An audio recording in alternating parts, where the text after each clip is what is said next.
Aujourd'hui, je veux parler des 7 types de sexe. En fait, dans mon cours, j'enseigne les 6 types. Je l'enseigne comme les femmes n'aiment pas les 2 dernières. Et chérie, je ne sais même pas, eh bien, tu sais, nous avons fait des bobines à ce sujet, mais nous n'avons jamais vraiment eu de conversation à ce sujet. Pas vraiment. Pourquoi les gens restent ensemble pour les enfants et ce n'est pas ce que vous pensez? Pourquoi les hommes ne dirigent pas dans leur foyer? Je m'appelle Cass. Je m'appelle Catherine. Des moyens pas si évidents de récupérer le sexe. Donc, quand vous êtes sorti avec votre mari au début, avez-vous déjà répondu à la porte avec vos cheveux tout fous? Nous sommes morts au mariage. Retournons les statistiques de divorce avec le nouveau mariage. D'accord, le podcast Moraux au mariage où nous plongeons directement dans notre mariage abusif, toxique et sexiste et toutes les leçons que nous apprenons en cours de route pour sauver notre mariage. Et aujourd'hui, je veux parler des 7 types de sexe. En fait, dans mon cours, j'enseigne les 6 types. Je l'enseigne comme les femmes n'aiment pas les 2 dernières. Et chérie, je ne sais même pas, eh bien, tu sais que nous avons fait des bobines à ce sujet, mais nous n'avons jamais vraiment eu de conversation à ce sujet. Pas vraiment. Et donc je vais en ajouter un 7e aujourd'hui qui n'est pas dans mon cours. Mes gars dans mon programme, les mariages lors, ils comprennent pourquoi nous n'avons pas de 7e, mais je vais l'inclure pour vous aujourd'hui parce que vous n'êtes pas dans le programme, d'accord? Donc, nous sommes au. Je pense que vous allez adorer le 7e et vous allez être si fiers de moi de ne pas l'avoir inclus dans le programme. Oh. Très bien, alors c'est parti. Plongeons-nous dedans. Donc le premier type de sexe est que je vais travailler d'ailleurs à partir du haut de l'extrême génialité et travailler notre chemin vers le bas parce que c'est évidemment pourquoi les épouses n'aiment pas les 2 derniers. D'ailleurs les gars, je veux dire peut-être Catherine, vous pouvez donner un aperçu de ce bébé donne des coups de pied parce que je suppose que les femmes ressemblent beaucoup de la même façon. Je sais que nous beaucoup de commentaires sur nos réseaux sociaux et si c'est un mari qui ne veut pas de sexe et des choses comme ça et je sais que ce n'est pas exactement votre. Mais j'aimerais entendre un point de vue ou un point de vue pour ceux qui écoutent qui pourraient se sentir comme ça au fur et à mesure que nous avançons. Est-ce que c'est cool? Ouais, c'est cool. D'accord, merci. D'accord, donc nous allons de haut en bas. Donc, top signifie comme le meilleur. Je vais l'appeler le meilleur. Et c'est en partie la raison pour laquelle j'aimerais entendre votre point de vue, car je pense que cela pourrait être une sorte de pensée entre l'homme et la femme, n'est-ce pas? Intéressant? D'accord, donc le haut, je dirais que c'est fou. C'est comme tous les trucs d'aventure. Tu sais, je viens de voir ta photo de soi sur l'Apple TV et je pense tout de suite comme des ailes de sexe et comme tout ce genre d'exciter différentes activités que vous pourriez essayer, vous savez, il y a le tabou vous savez et je vais juste dire ce truc je ne vais pas confirmer ou infirmer si nous faisons tout cela parce que ce n'est pas l'un de vos genres d'affaires d'accord, nous partageons assez de notre histoire mais vous le savez pour moi dans mon camp je vous apprends les gars, ce serait comme le vous savez, le sexe anal aile de la prostate, vous allez pour. Les orgasmes cervicaux, comme si c'était tout ce qui n'avait rien de normal, d'accord? Suivez-moi? Je suis. D'accord, jusqu'à présent, elle ne fait qu'écouter. Si vous ne l'êtes pas, si vous ne l'êtes pas, si vous ne regardez pas, elle attend juste qu'on fasse appel à moi pour mon expertise. Oh, vous êtes un expert en la matière. Donc, si vous pensez que c'est le sommet, la raison pour laquelle c'est au sommet est simple pour moi, comme si vous êtes assez en sécurité dans votre mariage et que vous êtes passionné, vous êtes principalement connecté, votre intimité est là à tous les niveaux, bien sûr que vous vous ouvrez. Essayez de nouvelles choses. Maintenant, vous devez faire attention parce que si vous pensez à parfois, en particulier aux hommes, je vais utiliser l'anal, c'est un exemple facile, si vous utilisez l'anal comme exemple ou un homme juste oui, nous voulons le faire parfois, n'est-ce pas? Eh bien, cela ne signifie pas que vous êtes là juste parce que vous le voulez et que vous avez tous ces autres niveaux de sexe. Mais en même temps, cela ne signifie pas non plus que vous n'êtes pas là si quelque chose comme ça ne satisfait pas votre partenaire. Mais le fait est qu'il pourrait y avoir une conversation, vous êtes ouvert à ces choses et ce n'est pas comme quand je dis de ne pas parler de sexe. Cela a-t-il un sens? Oui. D'accord. Pour un failli ne pas vous répondre. Oui. J'ai compris. D'accord. Donc, en dessous de cela, vous allez avoir ce que nous dirions être charnel. Ce serait comme de la passion. Comme si vous mouriez d'envie l'un de l'autre. Il n'y a pas grand-chose à faire. C'est comme si aujourd'hui nous en avions besoin. Nous en avons besoin maintenant. Droite? La passion alimentée. La passion alimentée. Plus animale. Droite? Et puis en dessous de ça, nous allons avoir des kikis. Je sais que vous dites que cela vous donne l'impression d'être une femme. Comme ma femme quand tu me veux comme ça. Je pense que n'importe quelle femme. Les femmes, quand vous pouvez exciter votre mari aussi vite et faire le travail aussi vite, vous vous sentez puissante et vous vous sentez comme, oui, c'est mon homme et je suis sa femme. Oui. Et c'est une chose courante chez les femmes. Et aussi, si je peux ajouter à cela, selon l'étape de la vie dans laquelle vous vous trouvez, il y a tout.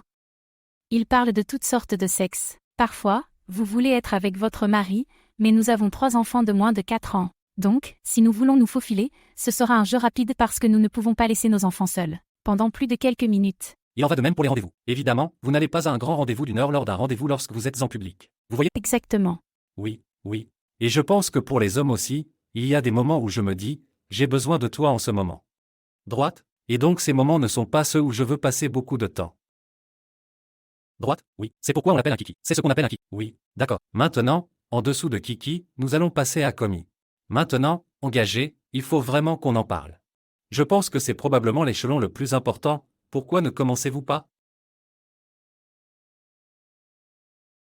D'accord. Oui, vous avez quelque chose. Oui, donc le sexe engagé ne signifie pas obligatoire. Cela signifie que vous êtes engagés l'une envers l'autre, pas que vous vous engagez à faire l'acte, à faire le travail, à faire partir votre mari. Vous n'êtes pas engagés dans l'acte. Vous vous engagez l'un envers l'autre et vous êtes ensemble. Vous vous engagez à être mari et femme. Je veux dire, je n'ai pas besoin de vous le dire, mais le sexe est quelque chose que vous ne faites qu'avec votre partenaire. Vous ne faites pas cela avec quoi que ce soit d'autre parce que vous êtes engagé envers votre partenaire. Donc, je pense que le sexe commis, certaines personnes, en particulier les gens qui nous regardent et nous écoutent, comprennent mal le sexe commis. Je sais que je l'ai fait parce que je le faisais comme un travail. C'était l'obligation. Ne donnez pas le prochain. C'était l'obligation, je suis sa femme, donc je devrais.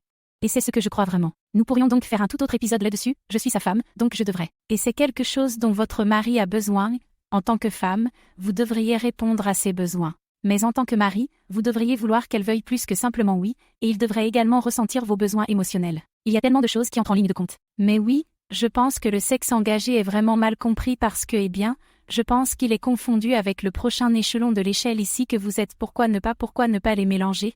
Parce que je pense que cela pourrait être plus facile à comprendre pour beaucoup de gens.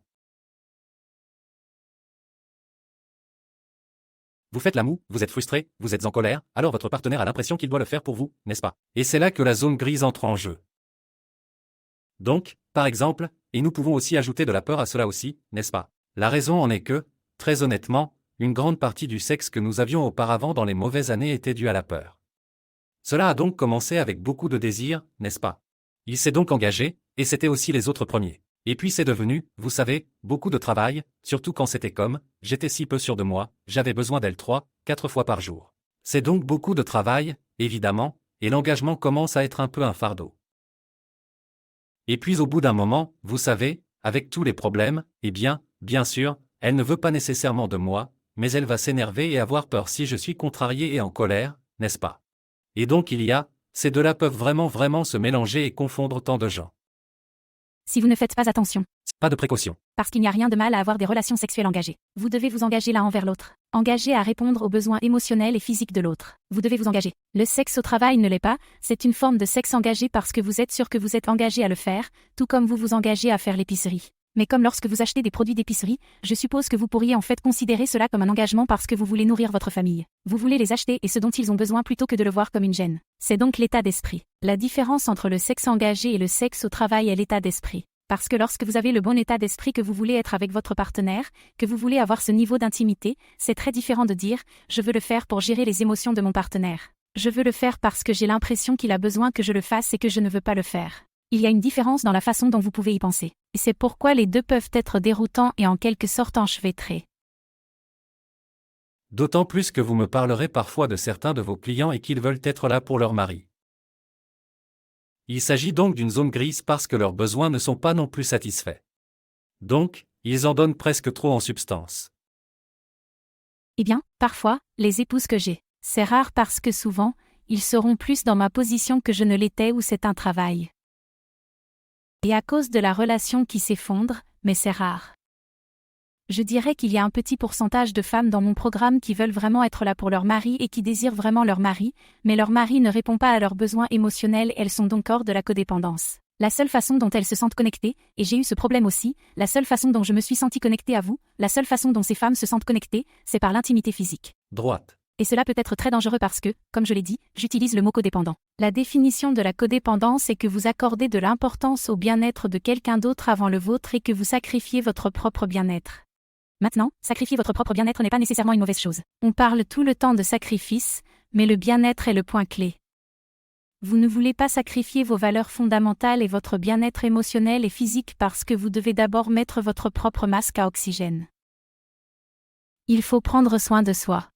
Et le revers de la médaille, c'est que j'apprends aux hommes à ne pas se laisser faire. Et il y a une zone dangereuse lorsque votre femme essaie de se connecter avec vous et d'être là pour vous. Vous ne voulez pas rejeter votre femme, mais en même temps, vous ne voulez pas prendre cela, vous n'avez pas le désir, n'est-ce pas?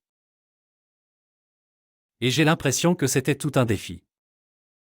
C'est tout un défi pour beaucoup d'hommes. Je pense donc que vous devez simplement faire très attention lorsque vous pensez à l'intention de vous engager, et à quoi cela ressemble-t-il si votre partenaire s'engage à cause de vos émotions, comme vous l'avez dit, n'est-ce pas? C'est ce que j'ai fait, oui. Droite. Ou à cause, vous savez, de l'intention réelle de se connecter, ce que vous avez également fait, n'est-ce pas? Je veux dire, vous traversez une période en ce moment où vous êtes vraiment malade depuis longtemps. Nous essayons de le comprendre. Donc, parfois, c'est encore du sexe engagé. C'est juste. Et c'est pourquoi je dis qu'il n'y a rien de mal à cela. Parce que si vous devenez complaisant, alors vous n'avez même pas de relation sexuelle et vous êtes asexué. C'est juste, oui. Et si vous ne le savez pas maintenant, c'est ce que je définis comme asexué comme étant 6 mois ou moins, 6 mois ou plus, désolé, sans sexe ou si c'est juste du sexe au travail, du sexe de pitié, du sexe de peur, vous savez, toutes ces sortes de choses parce que ce n'est pas réel. Ce n'est pas plus élevé. C'est vrai, mais les relations sexuelles engagées comptent comme des relations sexuelles. Si vous avoir des relations sexuelles et que vous êtes intentionnel et que vous voulez vous connecter et que vous voulez aimer votre mari ou votre femme, vous savez, cela compte comme du sexe. Oui, il n'y en a peut-être pas aux 2 niveaux supérieurs. Comme il l'a dit, je suis dans cette maladie que j'ai depuis 1 an et demi. Donc, vous savez, ce n'est pas très souvent que nous avons le premier échelon de l'échelle. Donc, vous savez, c'est comme ça. Mais il y a des moments où tu aimes que tu es, je te veux tout de suite. Et c'est en fait plus pour se connecter avec moi et s'engager, n'est-ce pas? Il faut donc juste faire attention. Cela ne se serait jamais produit dans le passé parce que tout aurait été basé sur la peur ou aurait été la gestion des émotions, ce qui est le pire des hommes que vous prenez, en particulier les hommes justes, eh bien, non, je veux dire, même 1 ou 2 clients dont je vous ai entendu parler, comme vous l'êtes. Il suffit de le prendre pour se connecter alors qu'il ne se connecte pas réellement et vous devez être prudent car cela vous envoie sur le chemin négatif.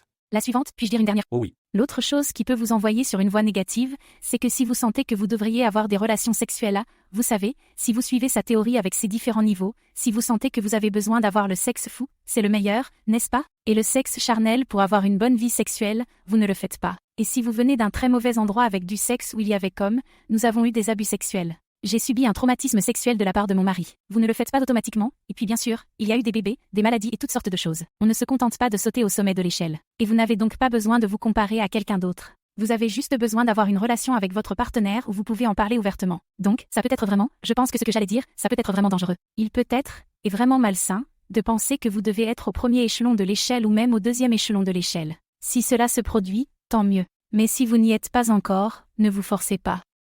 Ne vous culpabilisez pas parce que vous pouvez y arriver mais vous n'y arriverez jamais si vous vous mettez la pression à 100% et que c'est ce qui est lié à la société. Humilier les hommes et les femmes pour le sexe pour vous savez tout ça c'est un tout autre sujet que nous pouvons aborder mais je pense que c'est un point très précieux aussi, ne vous comparez pas à ce que vous pensez que tout le monde fait parce que la plupart des gens n'ont pas réellement une vie sexuelle passionnée quoi qu'il en soit, réfléchissez. Sur ce que YouTube va intégrer au fur et à mesure que vous deviendrez plus connecté, n'est-ce pas? C'est qu'il va y avoir beaucoup de niveaux différents. Prenons l'exemple des enfants. Nous étions peut-être super sauvages, nous sautillant les uns les autres toute la journée, mais cela s'est avéré être un jeu rapide parce que les enfants se sont levés tard. Vous savez, comme, qui sait? Ou peut-être que cela ne se produit même pas aujourd'hui et que c'est mieux demain. Il faut juste être très réaliste, les gars. Il y a encore de la vie, d'accord? Le prochain serait la pitié, le travail, la peur, dont nous avons déjà parlé. Nous avons en quelque sorte mélangé tout cela. Et donc celui que je n'enseigne pas dans mon cours, et il y a une très grande raison à cela, c'est le sexe en colère, le sexe maquillé. Je ne l'inclus pas parce que je pense que c'est la putain de chose la plus stupide de la planète. Je le sais parce que nous avons beaucoup essayé de nous connecter. Nous avons essayé d'utiliser cela comme si nous devions toujours nous réunir pour nous connecter. Nous avons essayé de faire en sorte qu'il y ait des relations sexuelles. Et je pense qu'en fin de compte, et nous n'en avons jamais parlé, donc je suis très intéressé par votre opinion, mais je pense qu'en fin de compte, c'était l'une des choses les plus stupides que nous pouvions faire. Alors? Parce que c'est le cas, puis-je intervenir? Oui, si. Il met un pansement sur les autres choses qui se passent, ou il balaie cela sous le tapis. Et je sais que je viens d'utiliser 2 clichés là-bas, mais c'est ce qu'il fait. Donc, si vous avez eu une grosse dispute sur la parentalité et que vous n'avez pas parlé pendant 24 heures, puis que vous vous réunissez et que vous vous connectez physiquement, d'accord, vous savez quoi, il y a une certaine valeur à cela, mais alors avez-vous parlé de la parentalité? Non, vous ne l'avez pas. Ou avez-vous parlé du fait que, vous savez, votre mari vous a trompé et que vous vous êtes disputé, peut-être qu'il est sorti et qu'il a fait quelque chose de stupide à nouveau parce qu'il s'est saoulé et qu'il vous a trompé et vous savez, vous abandonnez à nouveau le lendemain. Jour parce que vous voulez vous connecter. D'accord, c'est un point de connexion, mais avez-vous parlé de la tricherie? Êtes-vous assez courageux pour parler du conflit que vous avez eu la veille? Êtes-vous assez courageux et assez mature pour l'avoir? Les conversations difficiles, donc c'est génial que vous puissiez vous connecter physiquement, c'est tellement important que vous puissiez le faire, mais vous ne pouvez pas le faire pour échapper aux autres choses. C'est mauvais, vous ne pouvez pas le faire pour vous sentir bien. Ça vous change hormonalement, ça vous change émotionnellement et puis vous avez juste l'impression d'être bien, et vous attendez juste le prochain conflit, ça ne marche pas. Ça ne marche pas et, vous savez, si nous sommes vraiment honnêtes, le nombre de fois où nous avons essayé de tout penser, d'y aller, puis de nous arrêter au milieu, d'habitude, cela aurait été moi et mon moi stupide, mais, vous savez, en nous criant dessus à propos de la combattez, vous ne le faites pas en fait, vous finissez par être plus déconnecté dans de nombreux cas, n'est-ce pas? Comme, beaucoup plus. Et je sais que ce ne sera pas le cas de tous nos auditeurs ou de nos observateurs. Je sais que beaucoup d'entre vous survivront à ce moment-là, mais revenons ensuite à ce que Catherine vient de dire. Êtes-vous en train de résoudre le problème réel, vous savez? Et si vous êtes une femme et que vous utilisez le sexe pour surmonter quelque chose qui s'est passé comme je l'ai fait, j'utiliserai le sexe comme un outil pour pouvoir renouer avec mon mari. Et comme il l'a dit, nous n'avons rien réglé.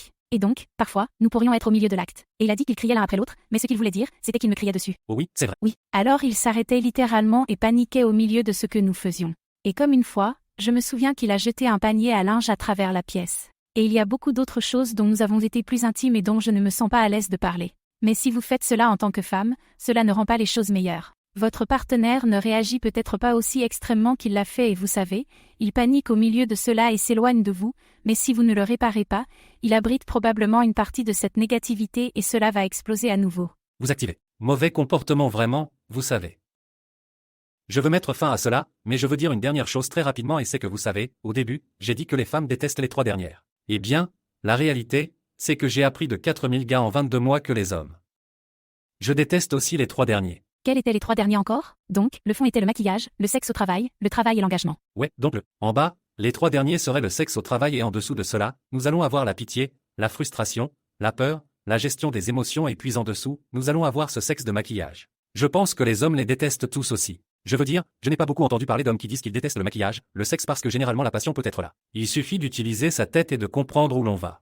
La tête supérieure. La tête du haut, c'est vrai, oui. Très bien les gars, on se verra la prochaine fois.